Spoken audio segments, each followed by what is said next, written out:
우리 137페이지 볼게요. 단일인자 유전과 다인자 유전이라는 제목인데, 단일인자 유전, 다인자 유전 무슨 말인가? 우리가 그동안 배웠던 내용에 대해서 명칭만 새로 정리하는 거예요. 우리가 그동안 뭐 배웠었냐면 눈꺼풀이나 아니면 귓불이나 아니면 혈액형, 뭐 생맹 같은 것들이 다 유전자에 의해서 결정되는 형질이었어요. 그런데 그 유전자가 어디에 있었냐면 하나는 아빠, 하나는 엄마한테 받은 상동 염색체에 같은 위치에 존재하는 뭐 라지 A나 스몰 a 또는 A나 B나 O나 뭐 이런 식으로 한 쌍의 대립 유전자에 의해서 어떤 형질이 결정되는 경우였어. 한 쌍의 대립 유전자에 의해서. 여기에 올 수 있는 유전자의 종류가 두 가지이면 그냥 이름이 없었는데 여기에 올 수 있는 유전자의 종류가 ABO식 혈액형처럼 A거나 B거나 O이거나 하면 세 가지 이상이면 대립 유전자의 종류가 세 가지 이상이면 복대립 유전이다라고 우리가 이야기를 했었어요.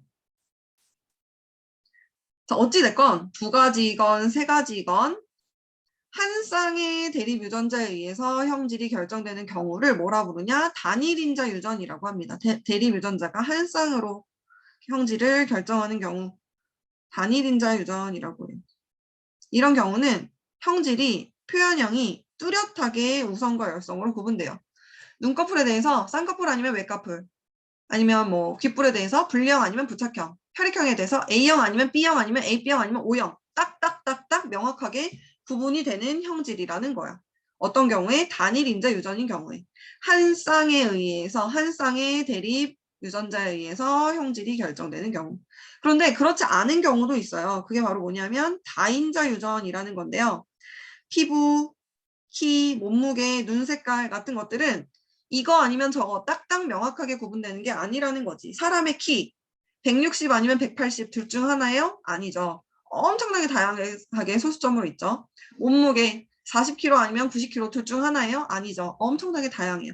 그 이유가 그러한 이유가 피부색도 마찬가지로 하얀 사람 있고 뽀얀 사람 있고 노란 사람 있고 거무튀튀한 사람 있고 갈색인 사람 있고 완전 거무죽죽한 사람 있고 까만 사람 있고 막 이렇게 다양하죠. 그 이유가 뭐냐면 단일인자 유전은 한 쌍에 의해서 하나는 아빠, 하나는 엄마한테 받은 1번 염색체부터 23번 염색체의 상동 염색체 중에서 한 쌍의 상동 염색체에 존재하는 한 쌍의 대립 유전자에 의해서 형질이 결정되는 거가 단일인자 유전이라면 다인자 유전은요. 다인자 유전이라고 하는 키, 피부색, 몸무게 같은 것들에 대한 형질은요. 그 형질은 3번 염색체에서의 한 쌍과 예를 들어 뭐 11번 염색체에서의 한 쌍과 18번 염색체에서의 한 쌍과 20번 염색체에서의 한 쌍 이렇게 여러 쌍의 대립 유전자에 의해서 결정되는 형질인 경우가 있어요. 그런 경우를 다인자 유전이라고 합니다. 대립 유전자 여러 쌍이 작용해서 형질을 결정하면 다인자 유전이라고 합니다. 환경의 영향도 받아요. 그래서 그래프로 보면 단일인자 유전은 한 쌍에 의해서 결정되는 유전 이거 아니면 저거 딱딱딱딱 명확하게 끊어지는데 다인자 유전 여러 쌍에 의해서 형질이 결정되고 환경에 의해서도 영향을 받는 경우에는 형질이 이렇게 연속적으로 분포하고 있습니다. 연속적. 그래서 160, 190 둘 중 하나가 아니라 160에서부터 0.00001 단위로 다양하게 분포한다라는 거. 단일인자 유전은 한 쌍의 대립 유전자에 의해서 결정되는 대립 형질이 뚜렷하게 구분되는 이거 아니면 저거 이거 중에서 하나 딱딱딱 구분되는 그런 형질이다 라는 것이라고 정리할 수 있습니다. 자, 됐으면 넘겨서 142페이지 142페이지부터 우리가 사람의 유전병에 대해서 이야기를 하는데요. 사람의 유전병은 왜 생기냐 화면을 보세요. 유전자에 이상이 생기면 이상이 생겨요. 그런데 그 유전자 어디에 있지? DNA에 있어요. DNA의 특정 염기서열을 유전자라고 해요. DNA의 특정 염기서열 하나에 이상이 생기면 유전자가 달라지는 거예요. 유전 정보가 달라지는 거야. 예를 들어서 알파벳 뭐 자음 모음이 만나서 글자를 만들죠. 이때 자음이 바뀌면 글자가 의미가 달라지지. 예를 들어 뭐가 있을까? 사람이라는 단어에서 미음이 이응으로 바뀌어. 그러면 사랑이라는 단어로 바뀌죠. 완전히 다른 의미가 됩니다. 마찬가지로 유전자에 염기 하나, DNA 염기서열 하나가 이상이 생기면 그 정보는 완전 바뀌게 되는 거예요. 자, 그러면 이 DNA는 모여서 뭉쳐져서 뭘 만드냐면 염색체를 이룬다 했죠. 그러니까 유전병이 걸리는 경우는 DNA의 염기 하나에만 이상이 생겨도 병에 걸리지만 염색체 통째로 하나가 없거나 더 있거나 해도 병에 걸린다는 거예요. 유전 정보는 딱 사람이 정확하게 EN은 46을 가져야 하는데 그거보다 더 갖거나 덜 가지면 또 병에 걸린다는 거예요. 그래서 정리하면 돌연변이 병에 걸리는 유전병에 걸리는 경우는 염색체에 이상이 있거나 유전자에 이상이 있는 경우 두 가지로 나눌 수 있습니다. 자, 유전 정보에 이상이 생겨? 그러면 유전 정보에 의해서 생기는 병이라서 유전병이라고 하고요. 그 유전병은 유전됩니다. 말 그대로 자녀에게 물려줄 수 있어요. 부모로부터 물려받게 되는 병이라는 거죠. 병은 그러면 유전병 말고 뭐 있는데요? 여러 가지 뭐 건강, 생활 습관이나 식습관 같은 걸로 인해서 생기는 병이 있을 수 있어요. 그런데 그거 말고 유전적으로 내가 부모로부터 닮아서 부모로부터 물려받아서 유전자를 물려받아서 병에 걸리는 경우를 유전에 의한 병, 유전병이라고 하고요. 그 유전병에 걸리는 요인 크게 둘로 나누면 염색체에 이상이 생기는 경우. 무슨 말이냐면 염색체 수가 정상이면 46개 상동으로 있어야 하는데 45개 있거나 47개 있거나 많거나 적거나 하는 경우에 염색체 개수에 이상이 있죠. 남들보다 이만큼의 유전 정보가 더 있는 거야. 덜 있거나. 그 다음 염색체 구조의 이상. 염색체가 구조에 이상이 생기는 경우 뭐가 있냐면 결실, 중복, 역위, 전좌라는 4가지 방식이 있어요. 그거 우리 교과서에서 정리해 볼게요. 그러니까 유전자에 이상이 있는 경우 염색체에 수의 이상이 있지는 않은데 염색체 개수는 그대로야. 그런데 염기 하나에 이상이 있는 거야. 염기서열 하나, 염기 G가 A로 바뀐다든지 뭐 이런 식으로 염기 하나에 이상이 생겨서 이러이러한 병에 걸리게 됩니다. 염색체 이상에 의해서 또는 유전자 이상에 의해서 병에 걸리는 경우 정상적으로 있어야 하는 유전자가 있거나 없거나 순서가 바뀌었거나 염색체 개수의 이상인 경우는 염색체 개수가 45개이거나 47개이거나 이때 정상이면 상염색체 44개에 성염색체 2개 가져야 하는데 염색체 개수의 이상이 있는 경우는 상염색체 44개에 성염색체가 하나라거나 아니면 상염색체가 하나 더 있는데 성염색체는 정상인 경우 또는 상염색체는 정상인데 성염색체가 하나 더 있는 경우 뭐 이런 식으로 다양하게 있을 수 있고요. 염색체 구조의 이상은 염색체에 46개가 있다는 거 개수는 이상이 없어요. 그런데 구조, 그 모양이 바뀐 경우 교과서에서 한번 알아보도록 하겠습니다. 자, 그럼 우리 쭉 넘겨서 142페이지 볼게요. 사람의 유전병. 유전병은 돌연변이에 의해서 생긴다.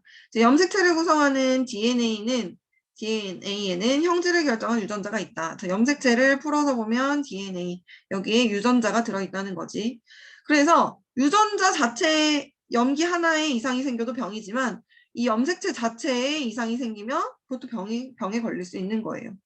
염색체 또는 유전자의 변화가 일어나는 것 돌연변이라고 하는데 이 돌연변이는 유전될 수 있다. 자손에게 물려줄 수 있다. 여러 가지 유전병의 종류가 있습니다. 그거 우리가 하나씩 알아볼 거예요. 자, 먼저는 염색체에 이상이 있는데 염색체 수에 이상이 있는 경우 있다 했죠.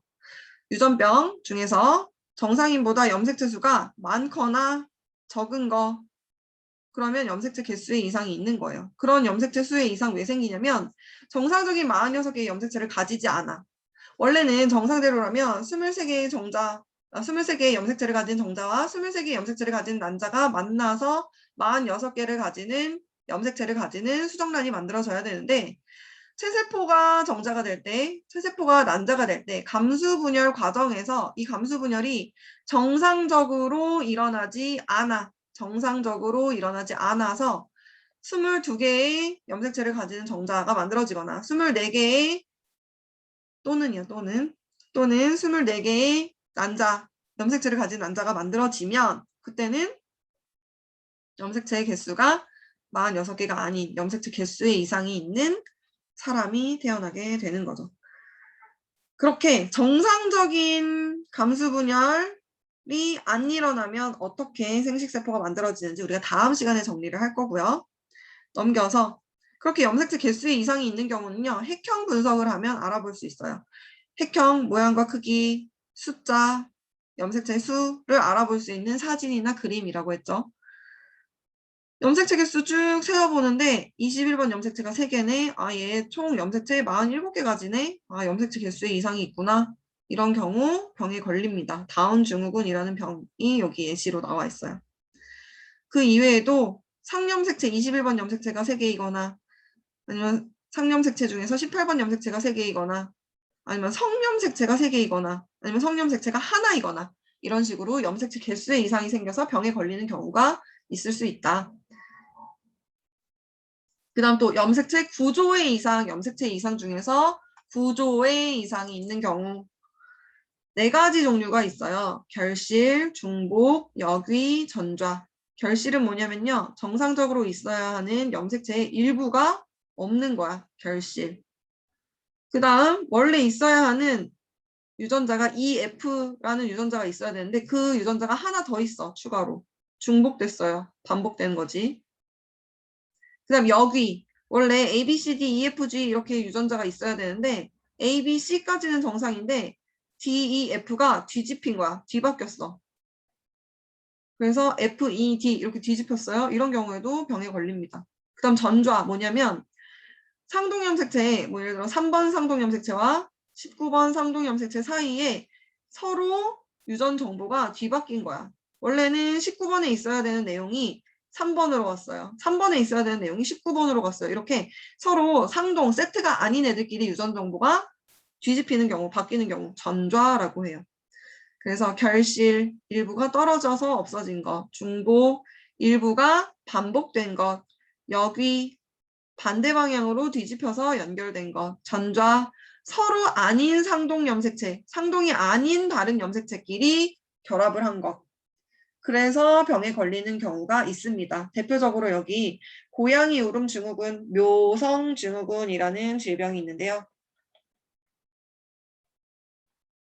울음소리가 고양이 울음 것 같다라고 해서 묘성 증후군이라고 해요.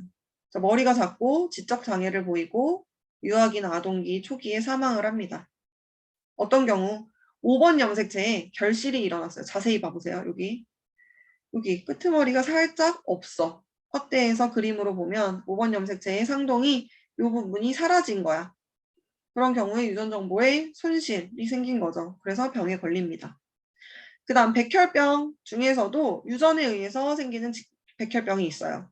9번 염색체의 부분과 22번 염색체의 일부분이 서로 뒤바뀌었어. 섞였어. 그래서 9번에 있어야 하는 부분이 22번에 가서 붙어 있고 22번에 있어야 되는 부분이 9번에 가서 붙은 거야. 그러면 유전 정보의 발현이 잘 나타나지 않는 거예요. 유전 정보가 제대로 잘 만들어지지 않는 거죠. 유전 정보에 의해서 제대로 만들어져야 되는데 그 일이 안 일어나는 거예요. 자, 그 다음 유전자의 이상이 있는 경우, 유전자 이상 아까 얘기했죠. 유전자는 뭐냐? DNA에 염기 서열이 있는데 이 염기 서열 중에 염기 하나, T가 와야 되는 자리에 하나, A가 온 거야. 그랬더니 이 염기 서열의 이상으로 인해서 오는 단백질의 종류가 원래 글루탐산이라는 아미노산이 와야 되는데 발린이라는 아미노산이 오게 되면서 만들어진 단백질의 종류가 달라져요. 마치 이 염기는 뭐와 같냐면 설명서와 같아. 설명서에 의해서 재료가 결정이 되고 그 재료를 조립하는 결과물로 단백질이 만들어지는 거야. 그런데 설명서가 바뀌니까 뭐가 바뀌어?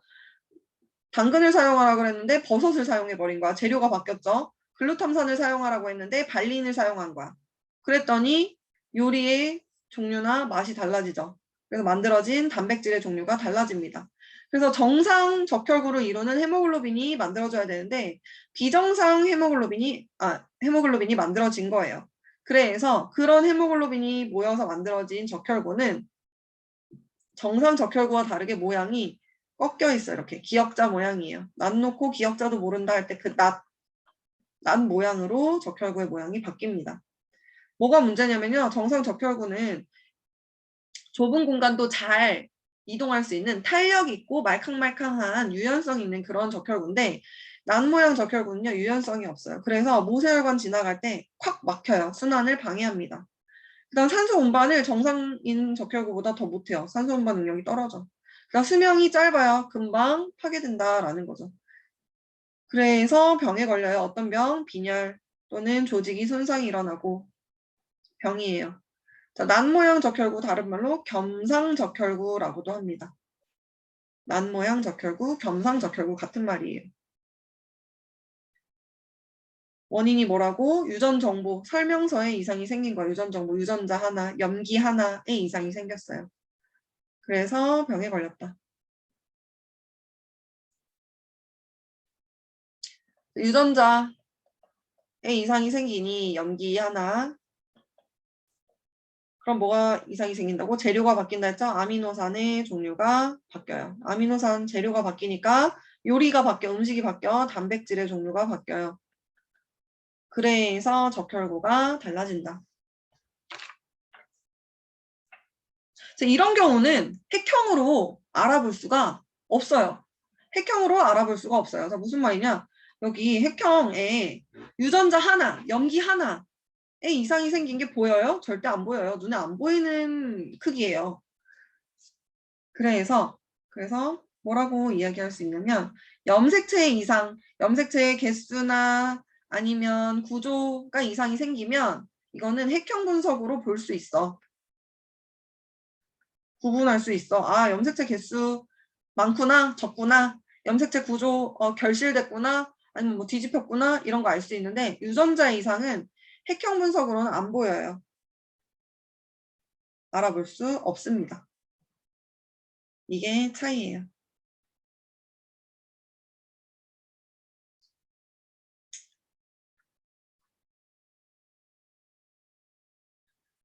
자, 그 이외에도 또 적혈구 모양 이상해지는 거 말고도 페닐케톤요증이라는 병, 헌팅턴 무도병, 걷는 모습이 무도 춤추는 것과 같다라고 해서 헌팅턴 무도병이라고 지었어요.